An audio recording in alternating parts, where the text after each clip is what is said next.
Estamos de regreso en Ágora y hoy nos acompaña desde Caracas por vía telefónica el profesor Axel Capriles. Él es el autor del libro La picardía del venezolano o El triunfo de Tío Conejo, que ha sido publicado por el sello editorial Taurus. Saludos, Axel. ¿Qué tal? Buenas tardes, ¿cómo están? Bien, gracias. Axel, este es un libro que ciertamente ha despertado mucha polémica desde su publicación, porque la palabra pícaro ciertamente genera mucha ambigüedad entre nosotros. Tú empiezas ahí señalando que en tu estadía en Europa hace algunos años preguntabas a los nativos de Europa cuál era la palabra contraria de pícaro o las ideas contrarias a pícaro, y ellos asumían, nobleza, rectitud de conducta, etcétera. En cambio, cuando le preguntabas a los venezolanos que residían allá cuál era el antónimo de la palabra pícaro, pues muchas veces ellos respondían bolsa, tonto, gafo. ¿A qué se debe esto? Sí, bueno, yo creo que es la identificación, una identificación, yo diría, colectiva prácticamente con la viveza. O sea, es un culto que existe en nuestra cultura a la viveza criolla, al personaje vivo, al individuo ingenioso, astuto, que sabe cómo salirse con la suya, que sabe cómo caer siempre parado.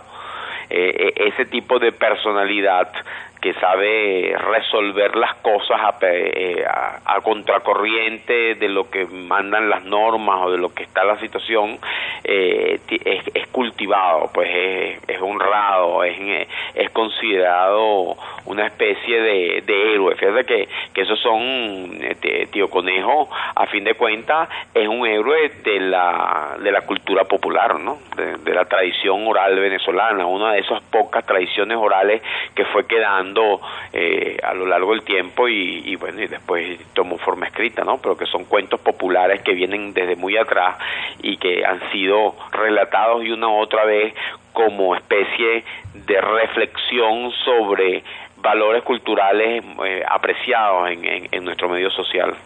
¿Alguien podría discutir, Axel, que esto sea algo estrictamente venezolano o incluso latinoamericano, sino que más bien se trata de un arquetipo universal? Por ejemplo, pienso en un mito que a mí me resulta muy pintoresco, que es el mito de Heracles y Atlas. Resulta ser que a Heracles se le encomienda en la mitología griega cumplir una serie de labores, y una de ellas era ir a buscar unas manzanas que tenían las Hespérides, que eran otros personajes de la mitología griega. Entonces él le pide ese favor a Atlas, que según la mitología griega tenía encima el cielo, que lo tenía que cargar sobre sus espaldas.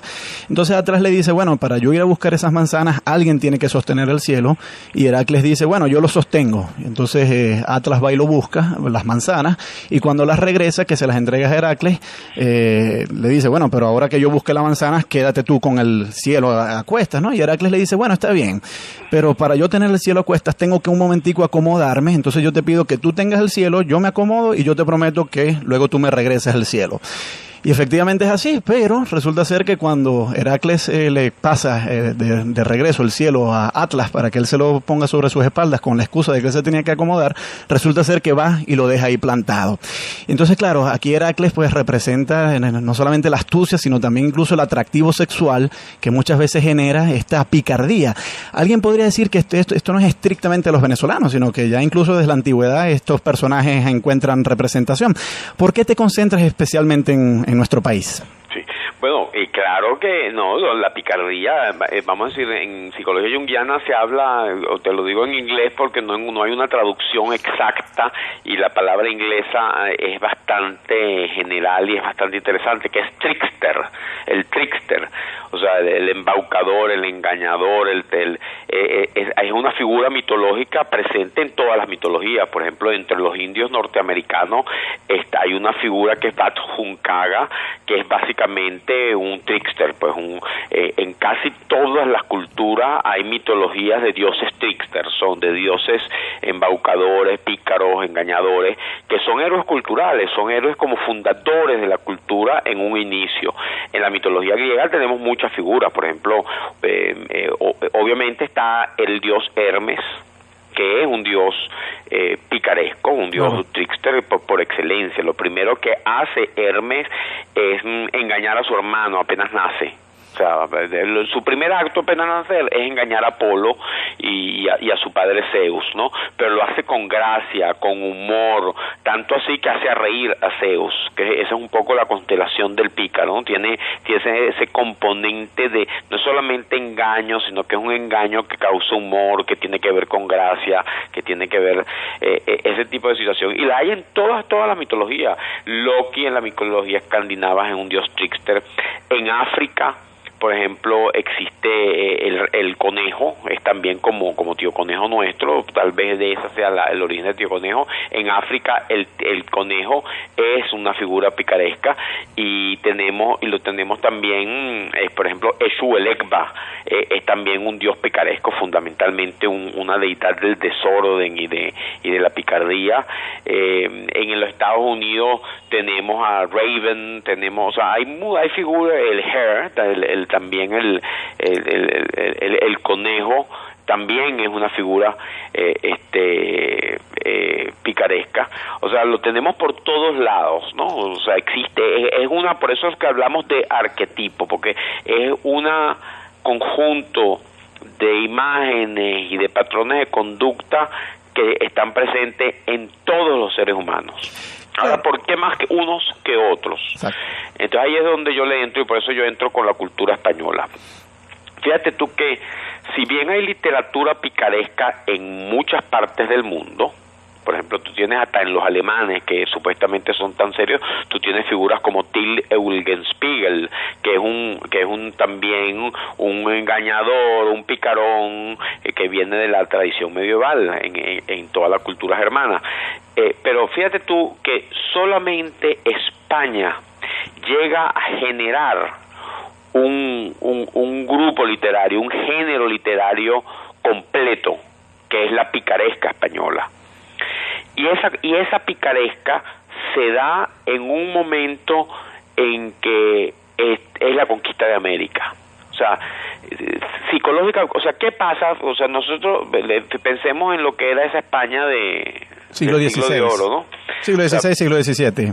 Sí, y venían hasta ese entonces la literatura dominante había sido literatura de héroes, de caballeros, nobles caballeros errantes, y siempre se hablaba de la virtud de esos caballeros, de los grandes ideales, de los grandes valores, de lo excelso que eran estas figuras.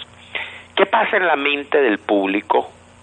Que repentinamente empiezan a tener gusto no por aquellos nobles caballeros, sino por unos muchachos picarones, engañadores, truanes, y repentinamente eso es lo que empieza a fascinar al público. Entonces, yo creo que ahí hay un elemento psicológico interesante, una psicología que estaba dominada por el arquetipo del héroe, una psicología heroica como era la de España de la conquista, de grandes héroes, ¿no?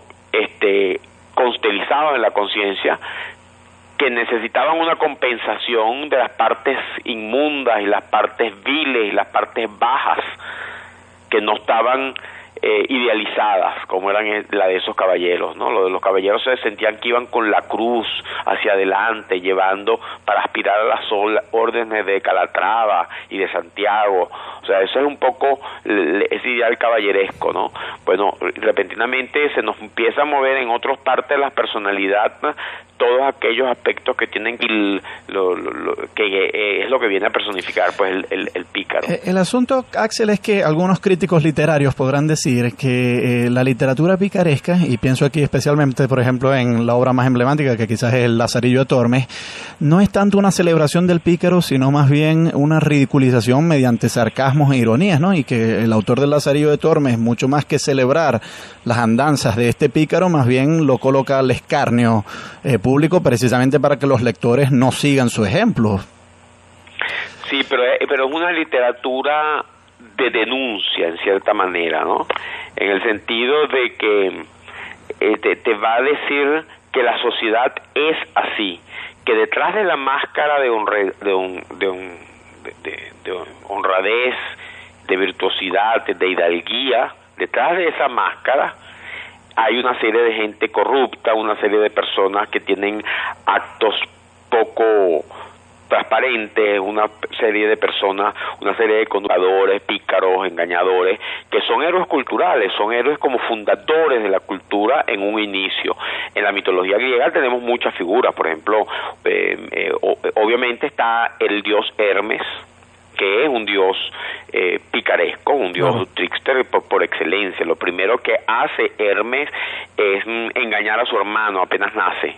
O sea, su primer acto apenas nacer es engañar a Apolo y a su padre Zeus, ¿no? Pero lo hace con gracia, con humor, tanto así que hace a reír a Zeus, que esa es un poco la constelación del pícaro, ¿no? Tiene ese componente de no solamente engaño, sino que es un engaño que causa humor, que tiene que ver con gracia, que tiene que ver ese tipo de situación. Y la hay en todas las mitologías. Loki en la mitología escandinava es un dios trickster. En África, por ejemplo, existe el conejo, es también como Tío Conejo nuestro, tal vez de esa sea el origen de Tío Conejo. En África el conejo es una figura picaresca y lo tenemos también, por ejemplo, Eshu el Ekba, es también un dios picaresco, fundamentalmente una deidad del desorden y de la picardía. En los Estados Unidos tenemos a Raven, o sea, hay figuras, el Hare, también el conejo también es una figura picaresca, un tipo de personalidad que sabe resolver las cosas a contracorriente de lo que mandan las normas o de lo que está la situación. Es cultivado, pues es honrado, es considerado una especie de héroe. Fíjate que esos son, Tío Conejo, a fin de cuentas, es un héroe de la cultura popular, ¿no? De la tradición oral venezolana, una de esas pocas tradiciones orales que fue quedando a lo largo del tiempo y bueno, y después tomó forma escrita, ¿no? Pero que son cuentos populares que vienen desde muy atrás y que han sido relatados y una otra vez como especie de reflexión sobre valores culturales apreciados en nuestro medio social. ¿Alguien podría discutir, Axel, que esto sea algo estrictamente venezolano o incluso latinoamericano, sino que más bien se trata de un arquetipo universal? Por ejemplo, pienso en un mito que a mí me resulta muy pintoresco, que es el mito de Heracles y Atlas. Resulta ser que a Heracles se le encomienda en la mitología griega cumplir una serie de labores, y una de ellas era ir a buscar unas manzanas que tenían las Hespérides, que eran otras personajes de la mitología griega. Entonces él le pide ese favor a Atlas, que según la mitología griega tenía encima el cielo, que lo tenía que cargar sobre sus espaldas.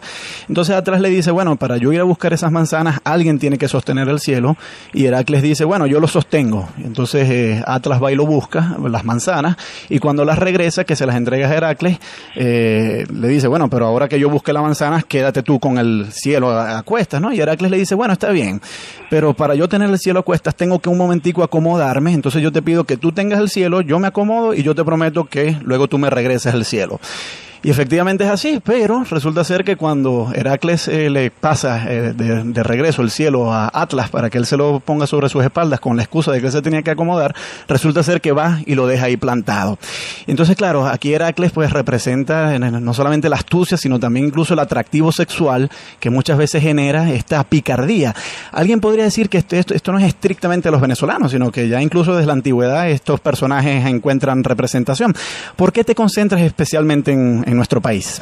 Sí, bueno, claro que no, la picardía, vamos a decir, en psicología junguiana se habla, o te lo digo en inglés porque no hay una traducción exacta, y la palabra inglesa es bastante general y es bastante interesante, que es trickster, el trickster, o sea, el embaucador, el engañador, es una figura mitológica presente en todas las mitologías. Por ejemplo, entre los indios norteamericanos hay una figura que es Bat Hunkaga, que es básicamente un trickster. Pues en casi todas las culturas hay mitologías de dioses trickster, son de dioses embaucados, o sea, lo tenemos por todos lados, ¿no? O sea, existe, por eso es que hablamos de arquetipo, porque es una conjunto de imágenes y de patrones de conducta que están presentes en todos los seres humanos.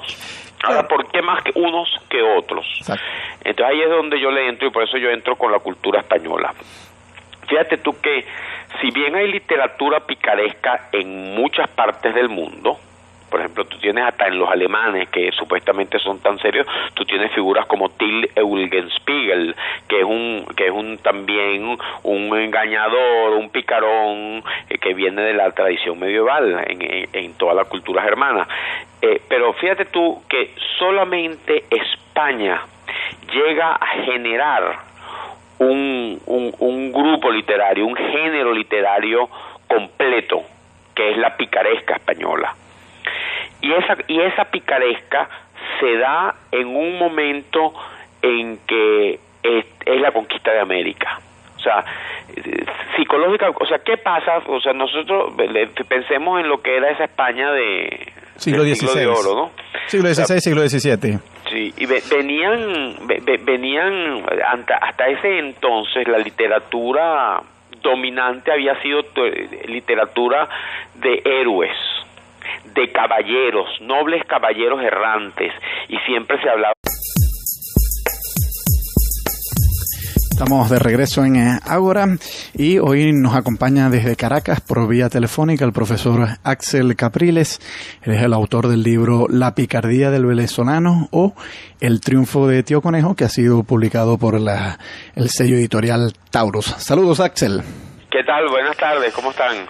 Bien, gracias. Axel, este es un libro que ciertamente ha exportado mucha polémica desde su publicación, porque la palabra pícaro ciertamente genera mucha ambigüedad entre nosotros. Tú empiezas ahí señalando que en tu estadía en Europa hace algunos años preguntabas a los nativos de Europa cuál era la palabra contraria de pícaro o las ideas contrarias a pícaro, y ellos asumían, nobleza, rectitud de conducta, etcétera. En cambio, cuando le preguntabas a los venezolanos que residían allá cuál era el antónimo de la palabra pícaro, pues muchas veces ellos respondían bolsa, tonto, gafo. ¿A qué se debe esto? Sí, bueno, yo creo que es la identificación, una identificación, yo diría, colectiva prácticamente con la viveza. O sea, es un culto que existe en nuestra cultura a la viveza criolla, al personaje vivo, al individuo ingenioso, astuto, que sabe cómo salirse con la suya, que sabe cómo caer siempre parado. Ese